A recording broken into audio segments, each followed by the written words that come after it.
What is up, everybody? Welcome back to another edition of the Big Five Pod, episode number 112, the first episode of March 2025, which we are so excited for. And we got a lot to get into, so we're not going to waste too much time, but I'm, of course, your co-host, Kyle Morello. Next to me, co-host Jake Copestick. Cope, we're in March, baby. How's it feel? Feels good. This is why we do it. This is what you do it for. Best month of the year. Best month on the sports calendar. I just in general. Just in general. But this is why we do it. It's the best month of the year. Already been a bunch of crazy finishes. Conference tournaments on the horizon. They're They're already underway. the Big Five will start. The Big Five will start Saturday Yeah. when Drexel plays Elon, which we'll get into. But we're here. Phase number three of the season is going to start. Before you know it, it'll commence, and then the real thing is here, Kyle. So this is why we do it. It's the best month of the year. It goes by fast, but we'll enjoy it while we have it because this is the meat and potatoes of the season. Oh yeah. Two weeks from the time you guys see this, it will be round of 64 day, which is the first round of 64 day, which is one of the two best days of the year, the other one being the other round of 64 day. So we're right here, Cope. Let's get right into it. We got a lot to talk about. So Cope, we're gonna start off with your quick hitters, obviously. So go grab that ball. Tell us what you got. Quick hitters. I don't think it's a lot today because obviously there's more meat and potatoes that we got to go over. For quick hitters, let us know. Yeah, so just one. A lot of other stuff to get to, but pretty cool here. Pretty cool here. Phil Martelli and Gino Auriemma, Kyle, two guys that are obviously mainstays and legends of the coaching world, but two PA guys as well. Two guys that coached at Bishop Kenrick High School, right outside maybe it's on the border of Norristown, but it's right off Johnson Highway. I grew up. My grandmother, my mother grew up right by there.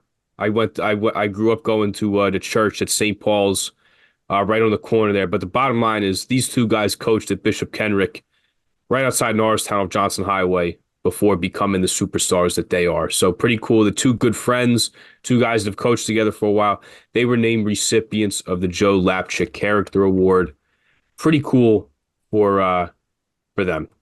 That's a big time award for not necessarily wins, Kyle, not necessarily stuff on the court, but two guys that are great people, great ambassadors for basketball, great ambassadors for the coaching space. So pretty cool for Gino Auriemma and pretty cool for Phil Martelli. Congrats to them as they're honored for that award for stuff off the court, as much as they are known for all of their accolades on the court.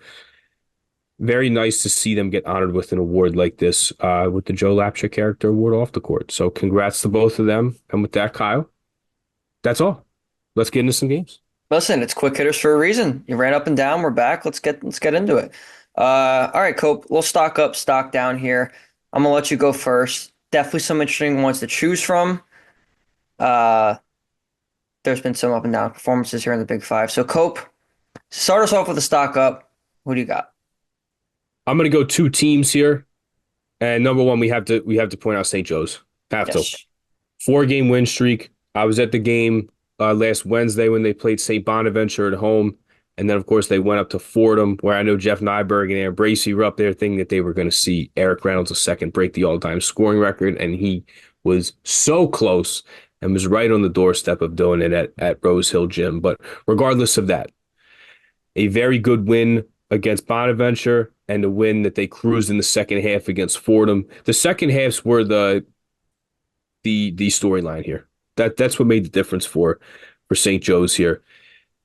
They were able to block 6 shots in the second half between Justice Ajabo and Rasheer Fleming. They ran out in transition. Xavier Brown was spectacular in both games last week. And they're on a 4 game win streak, but you look at the individual performances here.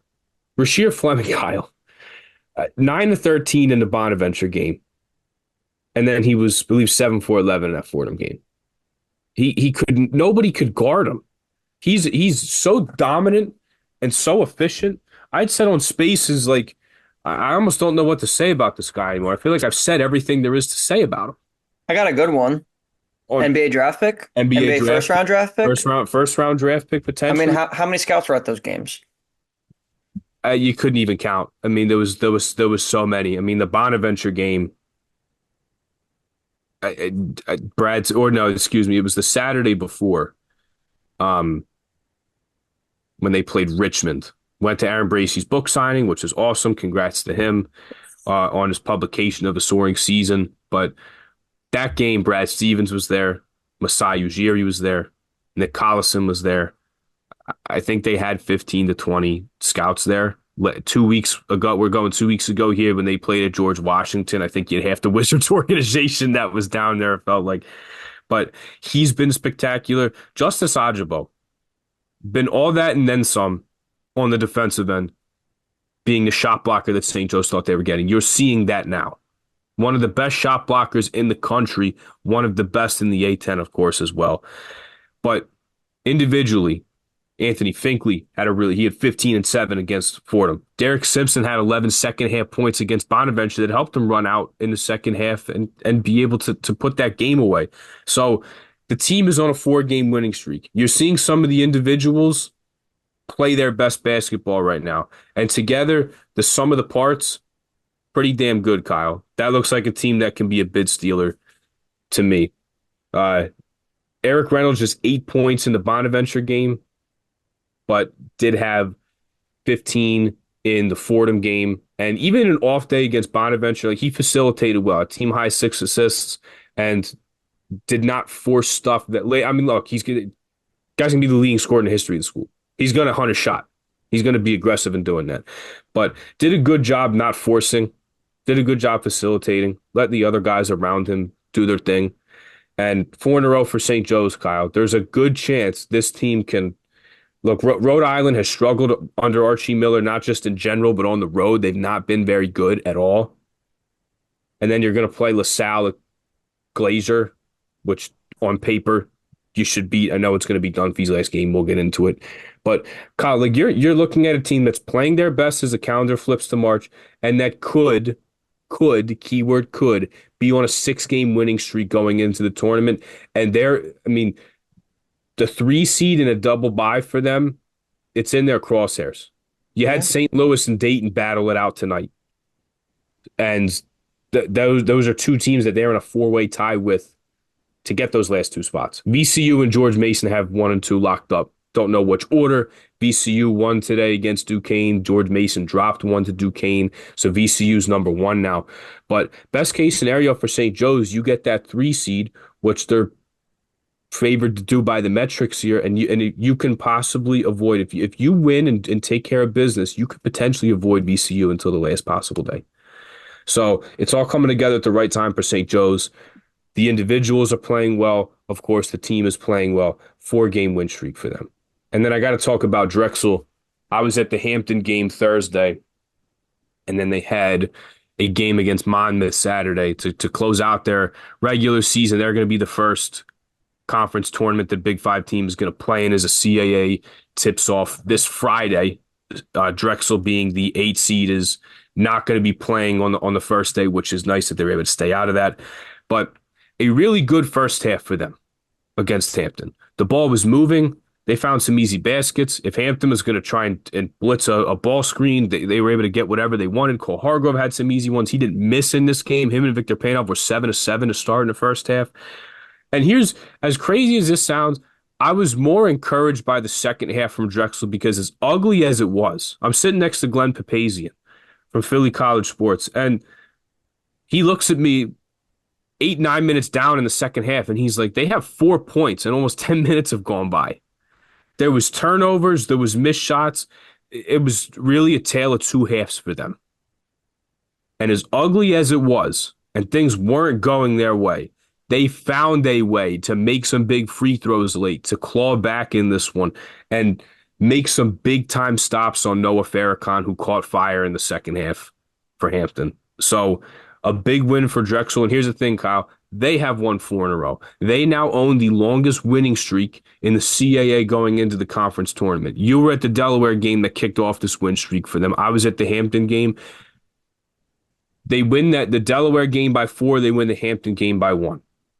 They've lost a couple games, Kyle, just in conference play, where they were on the other side of those games. They were on the other side of those results, and the ball didn't bounce their way.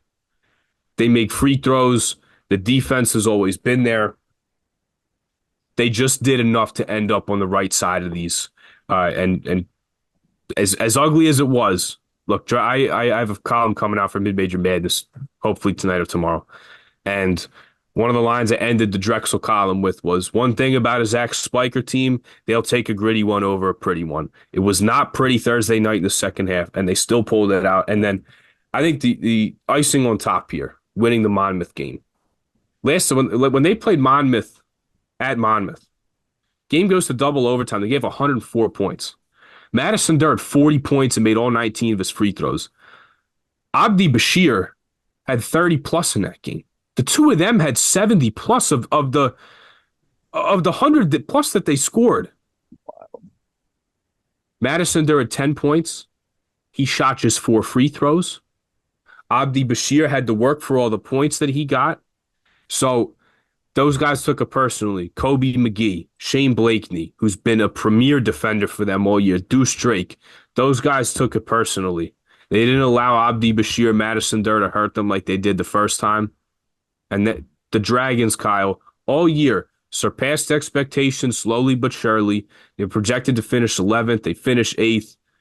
I think that's an achievement in its own right with what they brought in versus what they lost, what they've been able to get from these guys. Victor Panov had 2 big threes to seal the Monmouth game for them.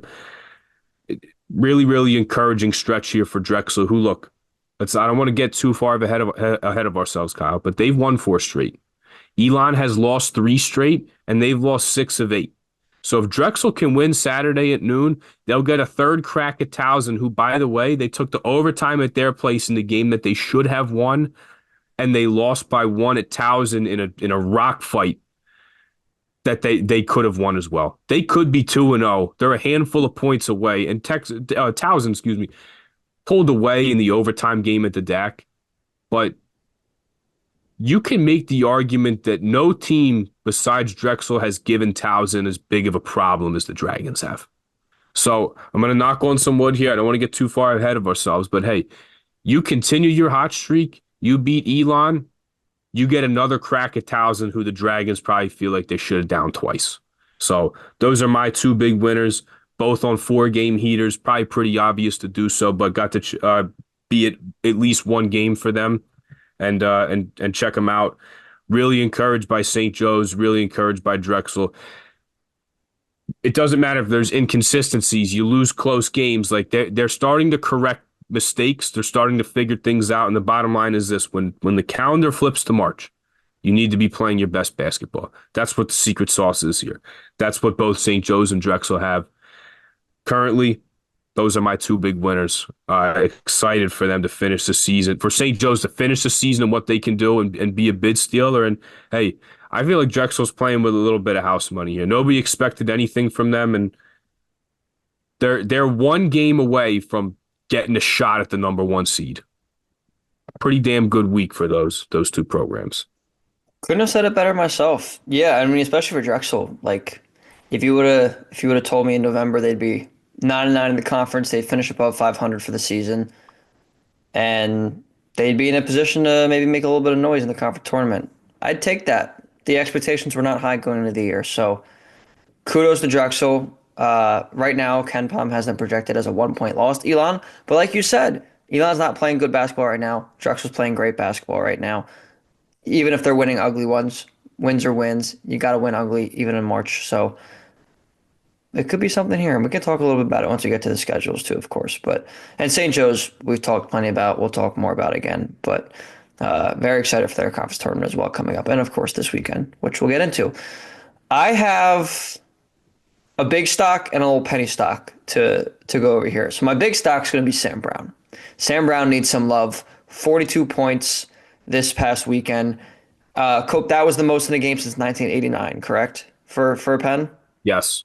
Which was Fran Dunphy's first year at Penn. So to put in a little perspective how rare something like this is for the Penn basketball program, a storied one in the Ivy League, Sam Brown put on a display. They needed all those 42 points because they beat Columbia just by 5. And we talked about that a lot on Spaces with Jonathan Tannenwald and Aaron on Sunday, that It's kind of a microcosm of their season, of course. But overall, lately, Sam Brown has been playing incredible basketball and is kind of encapsulated in this 42-point performance. But he's been a lot better. He's been the reason why they've been one of the reasons why they've been more competitive in these games. I also want to give a quick little shout out to Nick Spinoso as well, 1,000 points in his career. Definitely quite the accomplishment there.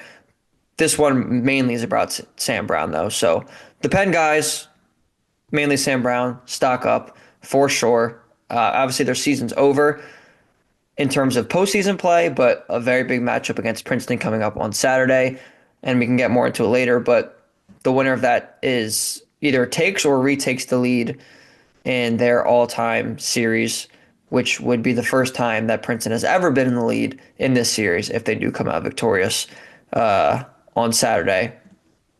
Not good for Penn, of course. They had a pretty big lead. If you want to go back and listen to some of the things that Jonathan Tannenwald has said over the last month of spaces or so, you can go listen to those for a little bit more detail on that. But it would be very disappointing. But regardless, Sam Brown and Nick Spinoza too.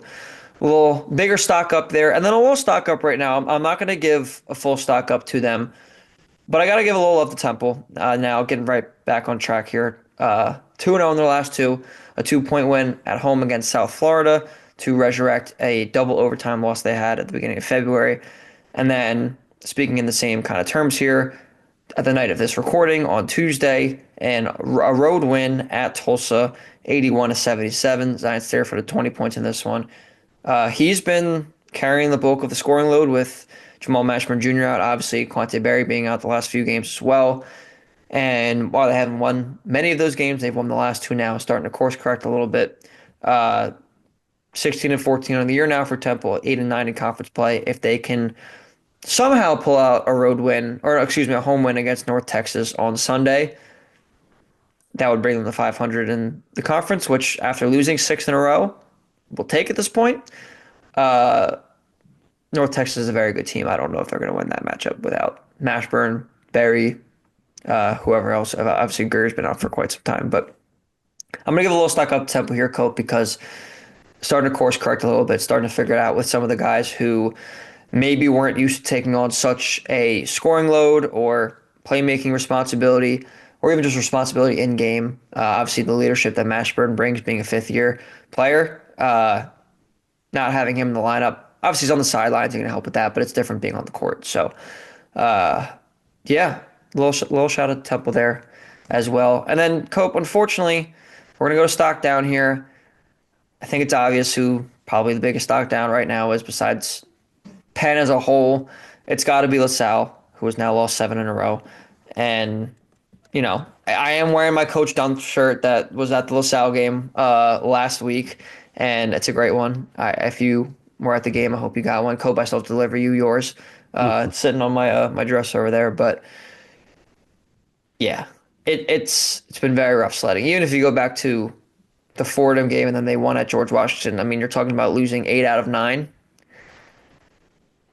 This team had a lot of promise at one point. I don't want to say a lot of promise. That's not the right word because I think expectations going into the season were that they were going to be among some of the worst teams in the A-10. I think we both thought they would not be a pillow fight team just because of Fran Dunphy and the roster and everything. Like, not that the roster was great, but it was good enough and with his coaching that they'd at least be in the 8 to 11 range. And for a while, it looked like that was going to happen. They were playing teams close. They had that gutsy win against Bonaventure in overtime with Deuce Jones hitting that shot at Bonaventure. They won a game against Davidson. They won a game against Rhode Island, who was a lot better at the time. And even after the George Washington game, they were 4-5 in the conference, 12-10 overall. That was on February 1st. Doesn't seem that long ago, Cope, that they were, nobody's talking about them going for a double bye in the A-10, but at least being in the middle of the pack. Now they ripped off 7 straight losses. Not many of them particularly close to. The only 2 that were close were home against Richmond, home against Duquesne, which, especially the Richmond game, probably one they should have won. Duquesne, I was at that game, that they just could not score the basketball for the vast majority of the game. So unfortunately, I'm going to have to give stock down to LaSalle, even though I don't want to, because I want to be celebrating Coach Dumpf. I want to be celebrating his last games here, which we're going to in a little bit. But Uh, that's the obvious choice for me, and it's unfortunate that we're going to see them end toward the bottom of the A10, if not at the bottom of the A10 when it's all said and done here at the end of the week. We'll see what happens, but unfortunately, they're going to be my stock down this week. How about you, Cope? Got to go with Villanova. Got to go with Villanova. And here I'm gonna single Kyle Neptune out here as well. They're fresh also. They had a shot to go on a 4 game win streak here as the season ended. They took care of Seton Hall. It was ugly. Yeah. That game was not easy on the eyes for anybody that was watching. And they were able to pull it out. Seton Hall went on a cold streak that I don't think I've ever seen before. I know we just saw Villanova over the last 12 minutes of the game score 6 points up at Connecticut. But the game they had against Seton Hall, you had from the 15-20 mark in the second half, Garway Dual hits a jumper. Isaiah Coleman makes a layup with 6 minutes left. That was the field goal window for Seton Hall in the second half. They went almost 10 minutes without Ridiculous. between field goals. Villanova is able to squeak it out. Eric Dixon was the life raft for these guys to win that game. That would have been a total landmine. Like somehow they creep back onto the next 4 out on Joe Lunardi's bracketology, and they were able to sneak out against Seton Hall, which doesn't like the Seton Hall and even the Butler win that I'll touch on quickly. Those aren't really going to help your case too much, but they're landmines that will They'll derail. keep you in though. Yeah, they will keep you afloat. They'll keep you alive, but they can totally derail the season if you lose. They're able to beat Butler on Saturday for senior day.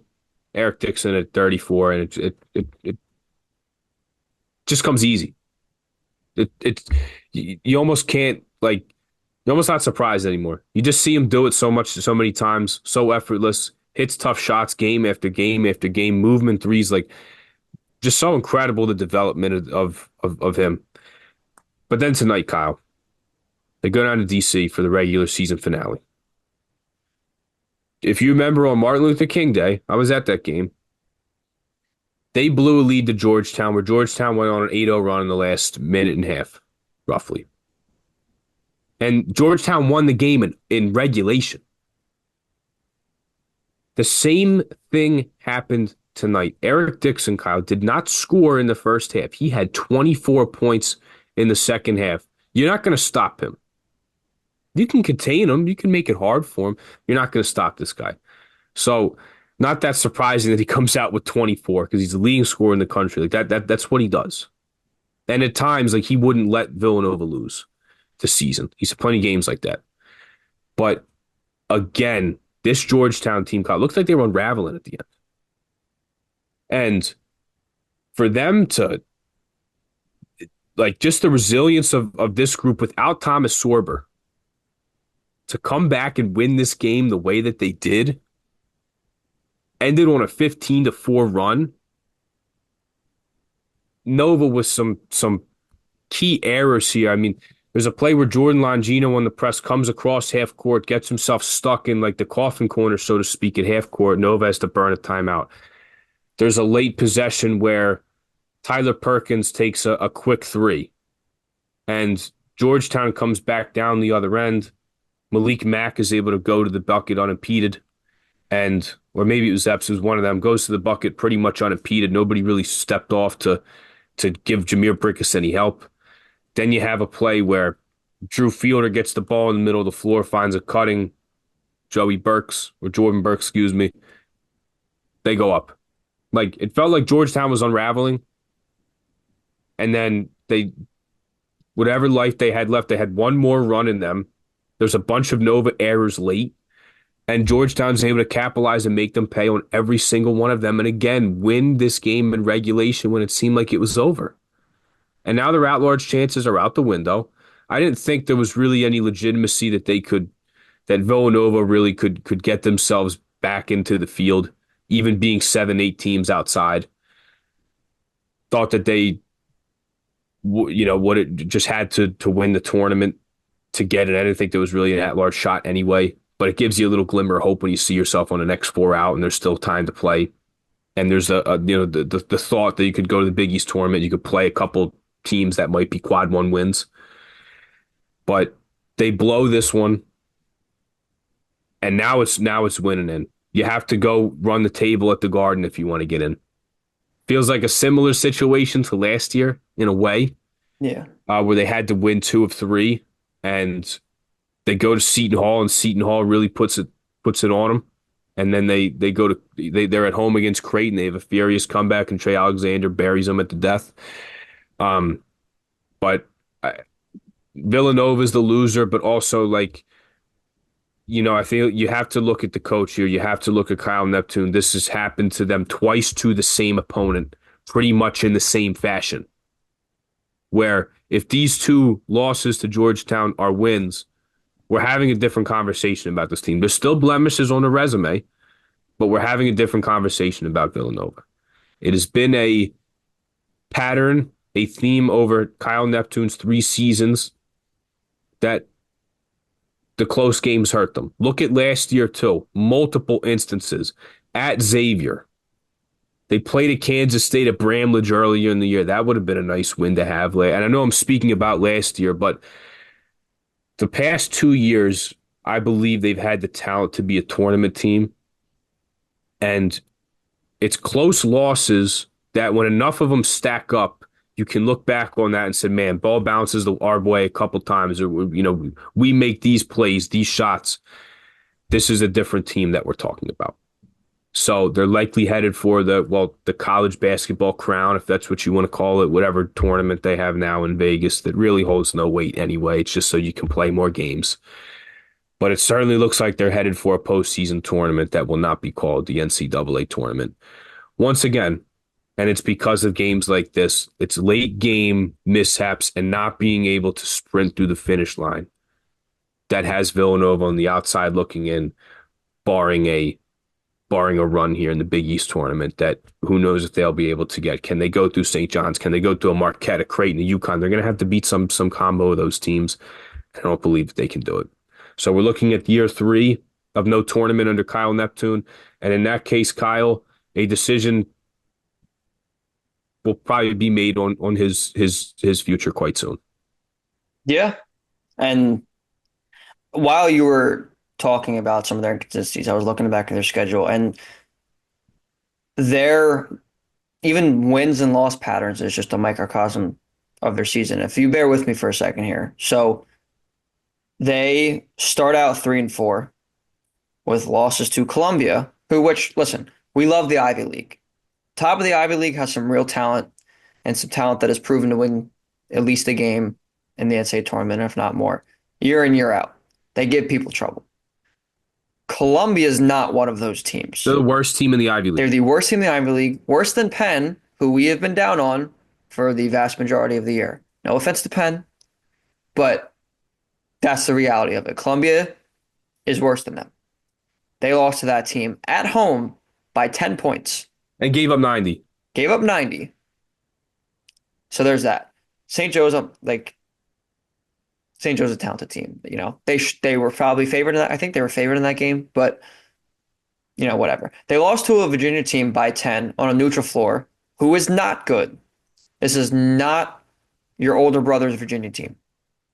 This is not that, especially 2 months after Tony Bennett retires, maybe not even.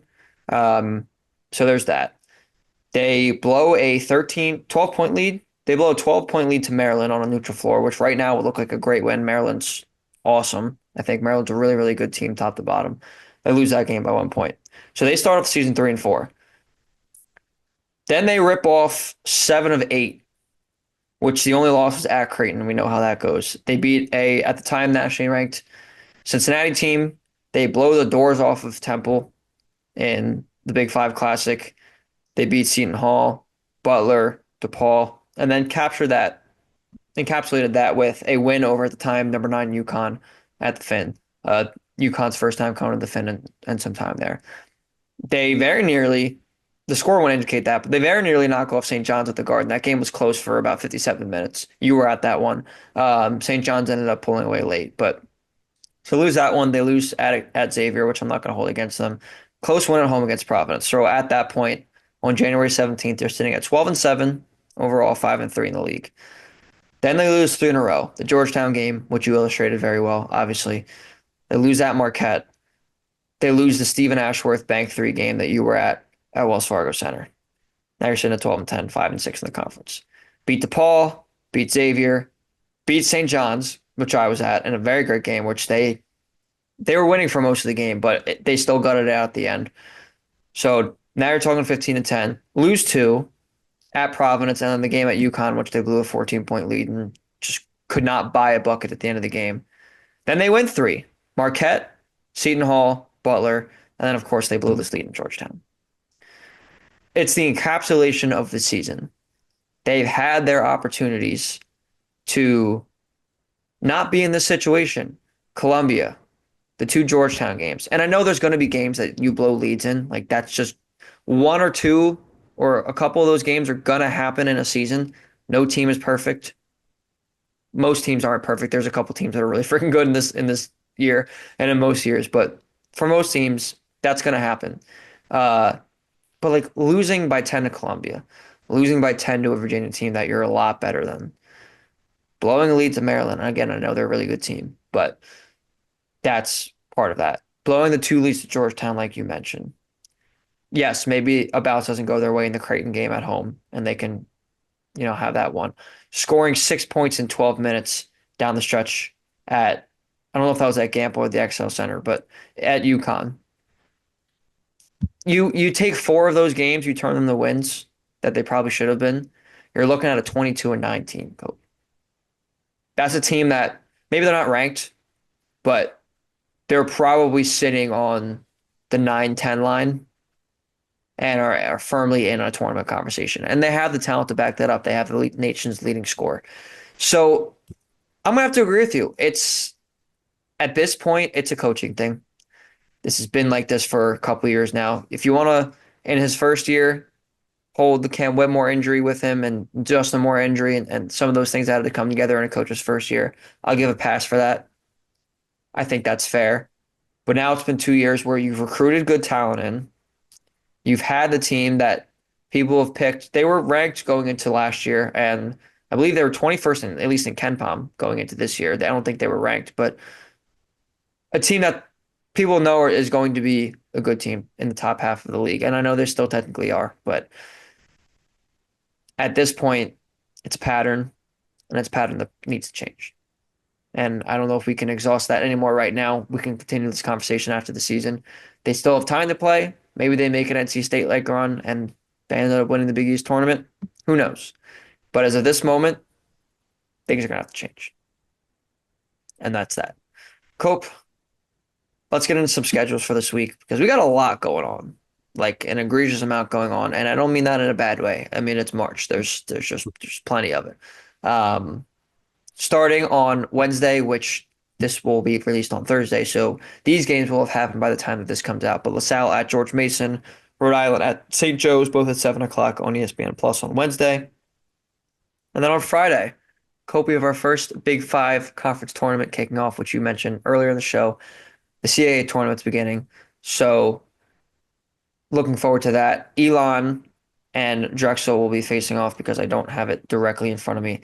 At this very moment, they'll be facing off on Saturday. In the 8-9 game of the CAA tournament, the winner would play Towson, which would be a little bit later in the week. I believe that would be on Sunday, Cope, and the quarterfinals there. So a lot to look forward to with that one, and we could preview that in a second, obviously. But that first game would be at noon on Saturday, the Elon versus Drexel game. So make sure you look out for that. And then Sunday, well, also on Saturday, probably the biggest game of the Big Five, LaSalle hosting St. Joe's. It's Fred Dunphy's last regular season game, his last game at home at Glacier for LaSalle. And obviously, it's the third and final in our Big Five matchup between these two teams. So obviously looking forward to that one as well. Penn also at Princeton to determine who's going to be in the lead of all time for Penn Princeton in that one. Hope it would be the first time. I don't know. I don't remember the exact number of years, but over 100-year history between these two teams that Princeton could potentially take the lead in this series. So interesting one there. And then of course CAA tournament will continue on. And then Sunday, North Texas at Temple, 2 o'clock p.m. on ESPN Plus, which we detailed a little bit earlier. So Cope, a lot going on. The CAA championship, CAA tournament will run through Tuesday, which the championship would be on CBS Sports at 7. If Drexel were to make it at that point, uh, they at least have Saturday for right now. So we can start with that one. I know we usually kind of cherry pick games that we, are looking forward to. I think at this point we're looking forward to all of them. There's a lot going on. But let's start with the one with the most postseason implications here, and that would be Drexel and Elon in the CAA tournament down in DC. I know we previewed a little bit earlier. What are you thinking for this game, though, Cope? Are they going to move on and face Towson, or will Drexel's season end on Saturday? I believe they're going to move on, Kyle. I think they're playing well enough that they're going to be able to face Towson and get a third crack at them. Now, Elon's a big team. They have Matthew Van Komen, who I remember watching hoop mixtapes of. 7'4" guy, was at St. Mary's, was at Utah, was at Hawaii Pacific and bounced down a level and is now at Elon. But it's one of the biggest teams in the country. They out-rebounded Drexel when they came to the deck. So that's going to be the biggest point of emphasis here. Drexel's going to, I know they're going to defend. They hang their hat on that. I know they'll do that. Got to rebound in this game, too. Got to find a way to stick your nose in there, rebound against a big team like Elon has. So that's what it's going to come down to for me. But I do believe that this team is playing their best. Deuce Drake's been emerging as of late in the last month and change. And I just think that this team, Kyle, close game wise, I've seen them win a couple. They're starting to make free throws. Just that's what it's about, is hitting your stride. It's not a complicated formula for these guys. So I believe they're going to win Saturday at noon. I will be going down Sunday to the CAA tournament to not only cover, hopefully, knock on wood, a Drexel game, but be there for the duration of the day to hopefully cover some stuff for Mid-Major Madness. But I think it's a Drexel win here, and then I think they're going to give Towson the run for their money. I don't know how that game is going to go, but I believe that Drexel's in a good spot, playing their best basketball. At times, been really good offensively. I know that they can rest on that defense that will always be there, the backbone of the program. But rebound, rebound, rebound. Find a body, box out. It's a big team. You do that, I think Drexel sets themselves up nicely to get a win here and move on. And even if they do that, I mean, think about preseason. People had this team as 11th. Probably didn't even think they'd win a game in the CAA tournament. So hopefully they can win one, maybe two, maybe more. We will see. But I do think they will win this one. And then we'll see. They'll get a third crack at Towson after playing them close twice. So I think it's going to be a win for them Saturday. We'll see what happens on Sunday.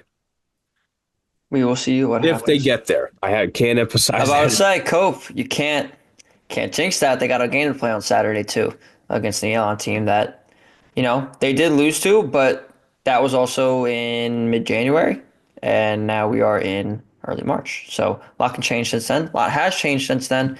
Drexel's now won 4 in a row. They're a team that's looking good heading into postseason play, which, as you said, is always very important. Yeah, I agree though. I think they won this game, and I'm not gonna pick that game against Towson yet because they have to play Elon first. But I agree with you. I think they can give Towson a run for their money. They have in the first two meetings, although they did not come victorious in those meetings. But as the age-old saying goes, Cope, it is very hard to beat a team 3 times in a season. Goes for football, goes for basketball, any sport really that's besides baseball because you play a whole bunch of games, obviously, in the baseball season. But it's really hard to do that, especially in this kind of setting. So I'm not saying it will happen, but I am saying I would not be surprised if it did. But they have a game to win first before they get to that point. All right, let's pick a game here now that does not have postseason implications that we're looking forward to this weekend. I'm gonna go first, and since I was already talking about it, although I was talking about a couple games, but I'm gonna go with Penn Princeton. And like I said, Penn's been eliminated already. from Ivy League Madness, so they don't need to worry about postseason play. This game has no implications on the rest of their season. This is the last game of their season. However, this game is very important. Number one being just for Princeton, they need to win this game to even stay in Ivy League Madness. There is a possibility, and I did not think we'd be saying this going into the year. There is a possibility if they have some insane like NFL Week 18 scenarios happen here, Cope, that they could miss Ivy League Madness. And one of those things, it starts with losing to Penn in this scenario. So a big game for Princeton, but also 240 meetings between this team right now. 241 meetings all time between these two teams. Penn is leading 126, 125. So they have a chance to tie up this series for the first time in its 122-year history, Cope. 122-year history, which is insane. But that's just what it is. And this series has not gone the way of Penn in recent years. Princeton's currently on a 12-game win streak, and we've been at a few of those games, especially our first year doing this podcast when Penn was in Ivy League Madness when they had Jordan Dingle and Clark Slackert, and they lost to Princeton on the last game of the regular season, and then lost to them again in Ivy League Madness, which was heartbreaking because they could have gotten the number one seed if they would have won that game in the regular season. They obviously would have made Ivy League finals if they had won the 2-3 game in that scenario. But a 12-game win streak for Princeton nonetheless right now. So Cope, just for pride purposes, which at this point that is what Penn has left. I know Princeton's got their eyes on making the NCAA tournament. But just for pride purposes for Penn, this is something they need to win. They can't have Princeton going into next year with a chance to take the series lead for the first time. This cannot happen. So hopefully the Quakers pull this one out, Cope, and extend that series just a little bit further so that Penn can't take the lead next year either. Because if they're up two, obviously unless they were to meet in the postseason, they would not be able to take the lead there. So we'll see. But very important game at Jadwin Gymnasium on Saturday. Cope, I have a feeling I know which game you're going to pick, but why don't you tell me anyway? Yeah, have to go to the Big Five game here. Have to go to the Big Five. I'm going to be at a family reunion, so I'm going to be out Saturday for all basketball related activities. But I have to go with the Big Five game here. It's going to be Fran Dunphy's last game at LaSalle, his last regular season game, taking the sidelines. So look, I know it's been quite the fall from grace for LaSalle, but you have a chance to potentially play spoiler here in a Big Five game for one last time under Fran Dunphy as St. Joe's comes to Glacier Arena for the first time since the renovation. So there's still something for LaSalle to play for. They can still play spoiler for St. Joe's here. George Mason, the game doesn't really matter because no, I shouldn't say that at all. But in terms, like George Mason's locked into a top 2 seed. Maybe keep him out of the number 1 seed. But LaSalle's got to go to Mason, who just dropped one to Duquesne that nobody thought that they would drop. So they're going to be really ticked off as LaSalle comes in there on a slide. And look, maybe St. Joe's will look, they're playing their best ball, which makes me think that they won't take the game lightly. It's a city game, again, that makes me think that they won't take it lightly. But at the same time, Kyle, like for St. Joe's, the only reason it was close last time was because Rasheer Fleming was in foul trouble for basically the whole game. I mean, I think he played 11, 12 minutes in that game at Hagan Arena. And you put him on the floor. There's just not really a guy for it. Maybe Jalil White, but besides that, not really a guy for LaSalle. I mean, it's hard for anybody to match up with that guy, let alone LaSalle. It just doesn't really have the personnel to do so. As you know, Meech Lilly gets worked back into the lineup coming off his illness. So everything screams take St. Joe's in the matchup. I still think they'll win. But man, if you're a St. Joe's fan, I got a feeling you're going to want to pull your hair out by the end of this one because LaSalle's not going to make it easy. If you win tomorrow and Eric Reynolds breaks that record tomorrow, Kyle, we can't go without saying that. Of course. 5 points away from passing Jameer Nelson for the all-time scoring record at St. Joe's. St. Joe's does that. Eric Reynolds gets his moment. They're on a 5 game winning streak. LaSalle is going to do everything they can to try and spoil the end of the season for St. Joe's and take away what momentum they have. So that that's the game we have to choose with the Big Five game as the final act and the curtain call comes on Fran Dunphy's career here. So I also just want to touch on the fact that North Texas is going to come to the Liacouras Center. I'm enamored with the North Texas program and how good Ross Hodge has been the 2 years after Graham McCaslin left for Texas Tech. The 22-6, Kyle. And Good the team. team just gets ravaged by the transfer portal. Jason Edwards is playing with Vanderbilt. It was awesome last year for North Texas. He's on a Vanderbilt team that's been one of the best surprises in the country that's going to be in the tournament. Aaron Scott is starting for one of the best teams in the country up at St. John's. Ruben Jones is playing for Michigan, who's been a really nice surprise. CJ Nolan's at New Mexico. Had some guys graduate. Their center Robert Allen, he was out of eligibility last year. Like with the portal, some guys graduating. The cupboard was pretty bare. They brought in some transfers that just continue to carry on their culture and their style of guys with mud in their blood that are going to stick their heels in on defense. Physical, tough, nasty. It's not pretty, but that's all right. Play at a snail's pace, throw you out of your game, and defend to no end. So I'm enamored with the program that they have, with the team that they built. And I'll tell you what, Kyle, this North Texas team, when the AAC tournament goes down to Dickies Arena for the last time, thank God, and plays in a library, it might as well just play it in a library in front of 50 people or whatever. Keep your eye on the North Texas Mean Green. They could be a serious. I'll put it this way: I have Nebraska, Ohio State on my TV up here. They're in overtime playing on Peacock. If you're one of these teams, if you're Nebraska, you're Ohio State, you're Oklahoma, you're Xavier, you're one of these teams on last four in, first four out, you sure as hell are not rooting for North Texas at the AAC tournament. This team can steal a bid, and they could potentially give somebody a real problem if they get an automatic bid and get into the tournament. I really, really like this team. And here's the thing, I want to give them their shine here. This is one of the best stories in college basketball that doesn't make national news. What's going on at North Texas with everything they've lost in the second-year head coach at Ross Hodge, they have been spectacular. The defense is on point, as it always is. And they're good.